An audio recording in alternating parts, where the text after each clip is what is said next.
Lunes. Naglalagay na kami ng ano, fascia. Okay, saan na kami? Punta muna tayo doon. Okay na la? Yan si Calvo, pinupinturahan na niya yung mga pinag-weldingan. Ito ata ko yung pinagbibistay ko. Yun.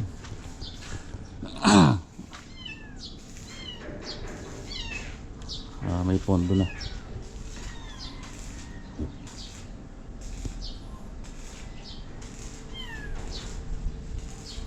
Ang kaibaan lang nitong ano, pag ganitong mga hip roof o naka 4 agua, mas matatag ito kaysa sa dyan sa mga yan, yung gable type na yan. Tawag dyan gable eh. Kaya yung shed type, yung isang ano lang, yung kamukha nito, shed type yan eh. Yung isang mukha lang. Yan, napakadali. Walang kahirap-hirap yan. Napakadaling buuin yan. Mabilis. Kagandahan pa ng mga naka-hip na ganyan, matatag sa hangin. Tibay sa hangin. Hindi kamukha ng mga naka-ano na yan, yung mga gable type at saka yung shed type na ganyan. Sa akin ganyan din yung type ng balangkas ko eh, ng bahay. 4 aguas. Makasaya nga lang sa ano,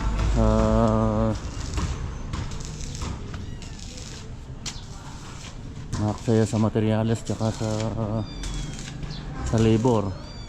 Tagal gawin eh, pero maganda. Ay mga unang ano eh, mga usong balangkas dati, mga bubong. Tapos nung mga lumitaw na yung mga shed type, yung mga morning type, ayan, halos wala nang gaanong nagpapagawa ng mga ganyan eh. Mga ano na, mga modern ngayon, simple na lang. Ang karamihan ngayon yung morning type, shed type, ganyan, mga isang ano lang yan. Itong building na ito, shed type lang yung ano nya, balangkas nya. May mga ilan-ilan pa naman na nagpapagawa ng ganyan. Kita ka na lang yan sa mga subdivision, yung mga malalaking bahay.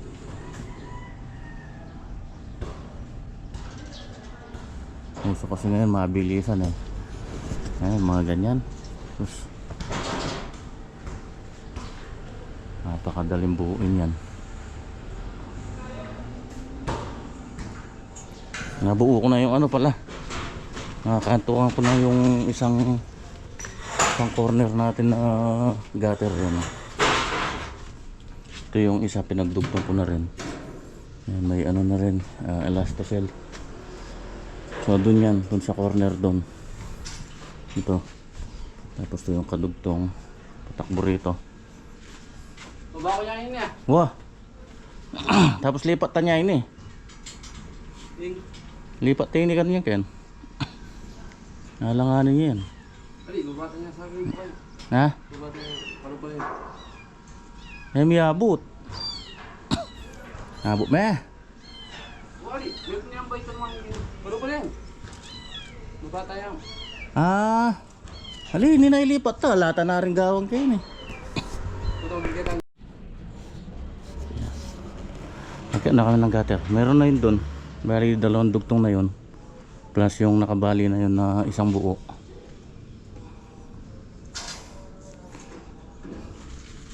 Tapos ito, pinagdugtong ko na rin yung 2.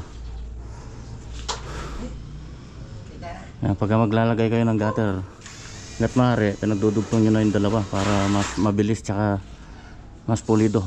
Kailangan diretsong-diretso yung pagkakadugtong. Kasi mga ganun sa taas, magdugtong. Kinigay tandugtungan ka rin, Ben? Akay mo na eh? Tandugtungan. Kaya mo yata? Na? Wow! Ribet mo na ka rin. Para mo na. Dininan mo yung Kaya rin. elastocell. Na? Na? Mata ang taba. Nantabas. Taba, kuha niya ang taba. Wow! Yun o, may atip na.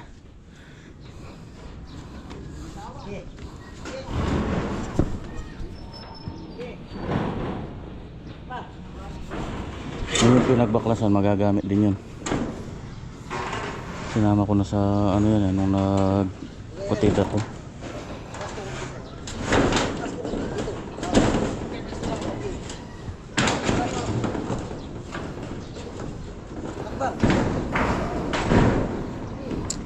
Ang dulas. Hirap mag-screw. Dumadaos-dos kapag nag-screw eh.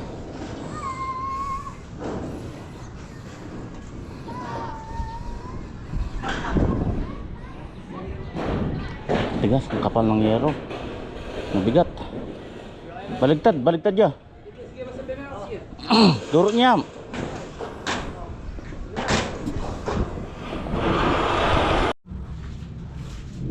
Yun o, medyo lumilim-lilim na.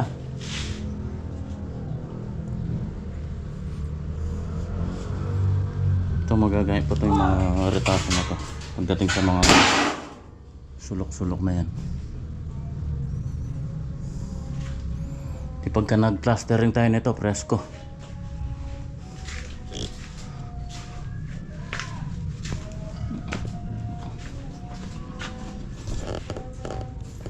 Linis ng gutter nyo. Simple lang yung pinabend ko na gutter. Ganyan lang na type ng Banawe. Yung pinakasimple lang. Para hindi nagkakaroon ng pagka maraming bali, kasi pagdating sa dugtungan ang hirap pa ganoin, paglapatin. Kagaya tingnan, ang ganda oh, linis, malinis tingnan. Pagka maraming bali tapos tadtad pa ng ano, rivet. Dumudumi lang tingnan. Uy, bukas naman. Okay, uwian na. Ano lang makakapag-update yan. Bali lumikot na yung ating gutter dito. Kailangan pala mabutas. Wala pang butas. Pagka umulan ito, pondo yung tubig. Doon pala, putol doon eh. Ayan o. Ay, naku po. Doon, flashing doon. Linis ng gutter natin, oh. Ganda. Konti-konti na lang. Ito, dalawang ano na lang to. Dalawang siro magkabila. Ito na lang yung matrabaho kasi cutting ito. Taas at saka baba, cutting dun sa may bali gutter.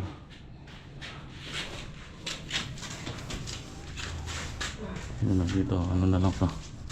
Dalawang buo. Dalawang ano pala, dalawang siroho. Ay, panlambot. Buteng-teng. Ganyan na, naglagay pa kami ng ano dito, fascia. Tapos gutter. Inayos muna namin ito. Ayan, tanggal na yung bubong yan eh.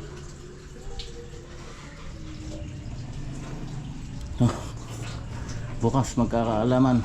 Hanggang bukas lang kami. Holy Week na. Good morning. Yan, last day tayo ngayon. Miyerkules Santo na. Makapagpahinga tayo ng medyo mahaba-haba bukas. Bali 4 na araw. Biyernes, Sabado, Linggo. Balik tayo niyan, Lunes na. Okay. Wala pa yung dalawa, yung magkapatid. Ay, pakita ko lang yung ginawa namin dito. So, inulugan ko ito kahapon. So, yun na yung nakuha namin. Itong sa kanila kasi, ito yung lumabas dito. Ay, pumasok. Kasi itong wall na to, alam ko, dito ito eh. So, hanggang doon yung ato natin, yung property line. Saktong-sakto lang yun. Sinong inulugan namin to, tapos in-offset na lang namin doon sa taas. Ayun ang kanyang kalalabasan. Bali lumiit na lang yung kanyang ib dito. Ayan o. So yun, tatabasin din yun. May isusunod dito. Igagaya dito. Tapos yung pinay-screwan ko na lang yung ano, yung fascia niya dun. Tapos flashing na lang siya dyan yan.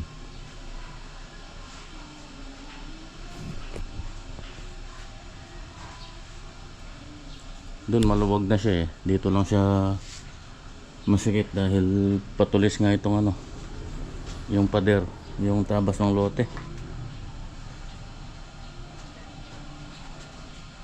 Inis ng gutter natin. Ang ganda ng mga dugtungan. Ganda yung pagkakabend. Magaling yung mga nagbe-bend natin. Walang nga yung dun sa ano, sa Olongapo. Nasa ayos yung bender nila. Bilis palingado. Ito pulido. Sana napakamahal pati nung grabe. Dito yung presyo nito, yung smoke type na to, 1,250. 1,250 ba o 1,2? Basta nasa ganon. Nasa 1,250 hanggang 1,2 hanggang 1,250 yata. Isang buo yun. Isang buong lisod ay 4x8. Makakakuha ka ng dalawa. Yung cut 24. Tapos ang labor nito, yung bend nito, bawat isa, ano lang, 85. Magkano lang, bali tumatakbo lang ng mahigit 600. Sabi na natin kung 1 to 600 plus labor, di 685 lang. Sa Olongapo nung nag-canvas ako nito, yung isang piraso mahigit 1 to pa yata, 1 to yung stainless na ganyan, na gutter. Doble. Doble yung presyo dun. Ito yung side flashing. Kumuha lang ako kahapon ng kapiraso niyan, pinang takip ko dun. Tapos yun na yung tatapag niyan dun sa taas. Pero kailangan mauna muna kasi yung yero eh.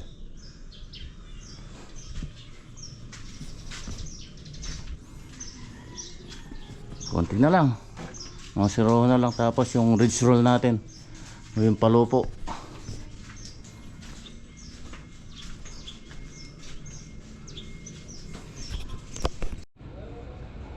Okay, yan na.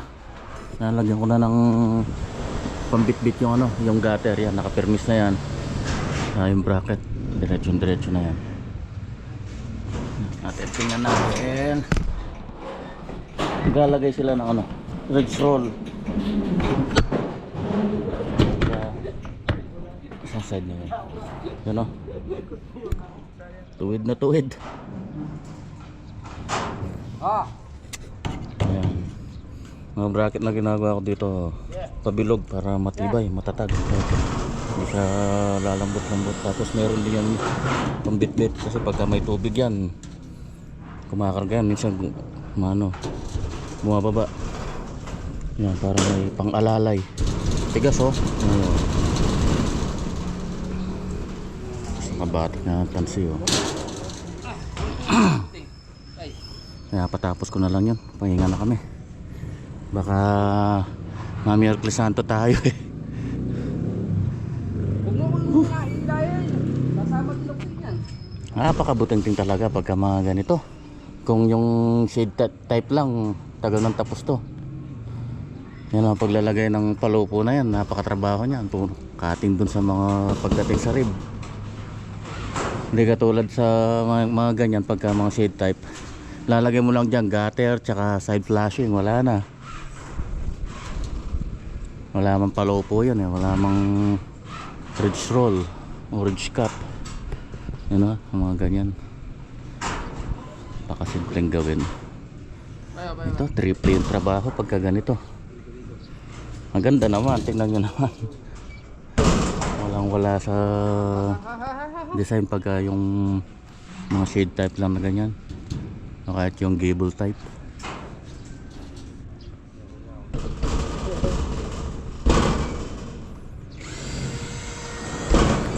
Nakapaglagay na rin ako ng pang downspout. Ayan.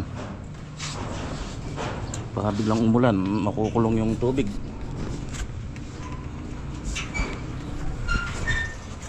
Ay, ibang ginawa ko. Yung iba stainless. So mahirap kasing putasan yung stainless pagka magbabarena ka dito sa baba. May mga retaso naman na ano, ito lang ginawa ko.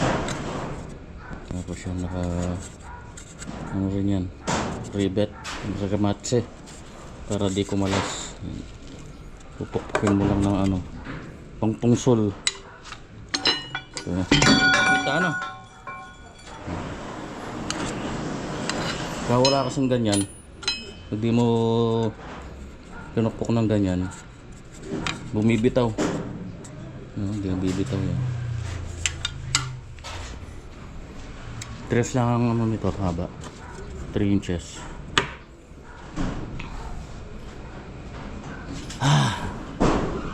Tatabi-tabi na muna. Gaayos-ayos lang muna dito para malinis. 4 na araw tayong magbe-break. Yung loob, ano na, presko na. Sarap magtrabaho niyan pagka dito sa loob. Ayan o, presko na.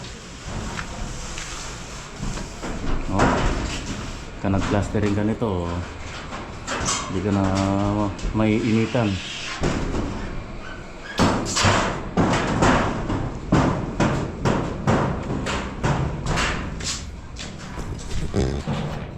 Pinapagalitan na nga kami, Miyerkules Santo na raw. Tatrabaho pa kami. Maingay daw kami.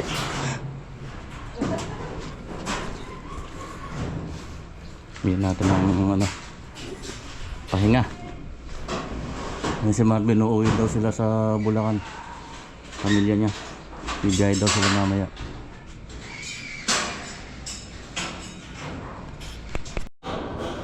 Okay, yan na.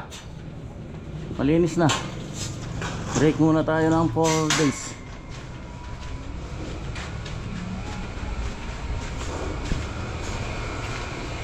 Linis lang muna.